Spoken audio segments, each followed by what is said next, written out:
हे पिंपळाचं पान 22,000ला का विकलं जातं? कारण का तुम्ही ते पिंपळाचं पान जर तोडलं तर त्या पिंपळाच्या पानाच्या देठातून पांढऱ्या रंगाचा रस निघतो.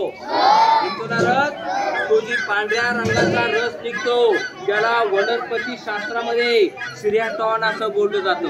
आणि आम्ही जर पिंपळाच्या झाडाखाली जर बसलो तर पिंपळाच्या पानात जसे सिरॅटॉन आढळतात तसेच सिरॅटॉन आपल्या मेंदूमध्ये आढळतात.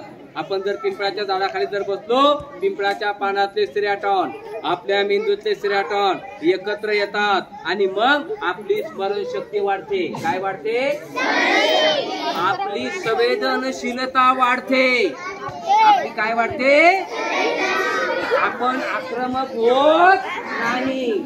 आपल्याला लोकांनी किती त्रास दिला आपण सगळ्या गोष्टी सहन करतो. कोणत्या झाडामुळे? कोणत्या? अभ्यास करण्यासाठी कोणत्या झाडाखाली बसायचं? तुम्ही येड्या बाबळी खाली बसता आणि येड्या बाबळी खाली बसून येड्याच उत्तर लिहित बसता. म्हणून पिंपळा खाली बसा. पिंपळाच्या झाडाखाली बसले तुमचं ज्ञानार्जन होईल. बघा तुझं पान बघा असा जातो. पिंपळाचं पान तोडतो, त्याच्यातलं सिरॅटॉन काढतो, त्याच्या टॅबलेट तयार करतो आणि 1ली पासून ते 8वी पर्यंतच्या विद्यार्थ्यांना शालेय पोषण आहार म्हणून ती खायला घालतो. त्याचा परिणाम असा झालेला आहे, इयत्ता 5वीचा विद्यार्थी जपान देशातला मोबाईल तयार करतो, 8वीची मुलगी लॅपटॉप तयार करते आणि 10वीची मुलगी जपान देशातली रोबोट तयार करते. काय तयार करते? आणि आपली पोरं खिचडी खाऊन खाऊन एवढे डेव्हलप झालेले दिसतात, ते घरी जाऊन एका दणक्यात दरवाजा तोडून घरी शाळेत घेऊन येतात. करायचं का तसं? करायचं का? खिचडी बद्दल मला काय बोलायचं नाही. तुम्ही आता खिचडी खाणार आहे, दुपारी खाता ना खिचडी? बघा त्याच्यात वाटाणे असतात.